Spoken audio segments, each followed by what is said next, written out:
suis médecin lieutenant et je suis le médecin-chef du centre médico-social de l'intendance des armées. Je suis mariée, maman de 2 enfants, un petit garçon et une petite fille. Donc, j'ai d'abord fait le jardin et le primaire au Collège Notre-Dame du Liban.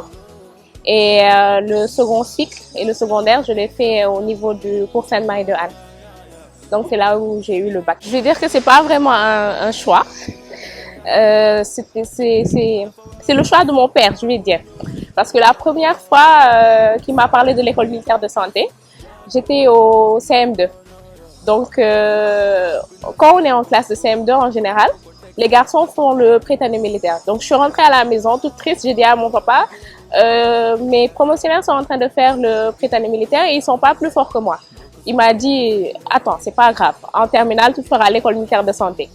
Voilà, et déjà en classe de terminale, c'est lui qui me l'a rappelé et qui a fait toutes les démarches. Donc c'est comme ça. J'avoue que ça n'a pas vraiment été difficile parce que notre promotion, on avait 13 filles déjà. C'était la plus grande promotion de filles de l'école militaire de santé. Donc ça n'a pas été difficile parce que j'avais mes camarades filles qui étaient là et les camarades garçons.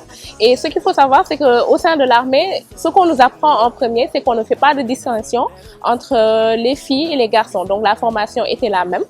Et j'ai gardé les paroles de mon papa qui me disait que si c'est difficile pour toi, c'est que c'est difficile pour les autres. N'accepte jamais de quitter les rangs si quelqu'un d'autre ne l'a pas fait. Donc, en globalité, ma formation n'a pas été vraiment difficile, l'intégration non plus. J'ai pas vraiment de difficultés jusque-là, parce que j'ai un mari qui est assez compréhensif. Il est civil, il n'est pas dans l'armée, mais il est quand même assez compréhensif. Donc, je vais dire qu'il se marie avec nous en connaissance de cause. Ils savent que l'armée a ses contraintes, qu'on doit être disponible en tout temps et en tout lieu. Donc, c'est quelque chose qui est déjà intégré. Et avec les enfants, je pense que c'est comme toutes les autres mamans qui ont un travail et qui doivent assurer l'éducation de leurs enfants. Donc, j'ai pas vraiment de difficultés en ce sens. J'arrive bien à jongler entre vie professionnelle et vie familiale. Il faut savoir que les femmes, elles commandent bien. Hein? Ça, même dans le civil, les femmes, elles savent se faire respecter. Donc, je n'ai pas vraiment rencontré ce genre de cas. Peut-être qu'il y a des femmes qui le vivent, mais je ne le crois pas. Comme je vous disais tout à l'heure, il n'y a pas de distinction. L'armée, c'est les grades. Donc, quand on a les grades, on se respecte, on se fait respecter avec, voilà.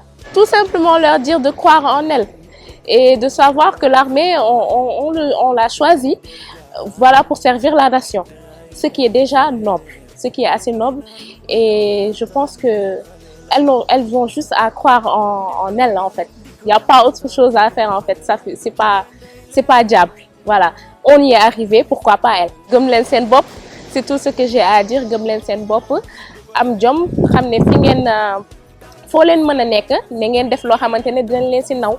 Amul góor, amul jigéen. Loolu pour ñëpp la. Donc, nañ gëm suñu bopp, c'est tout ce que j'ai à dire.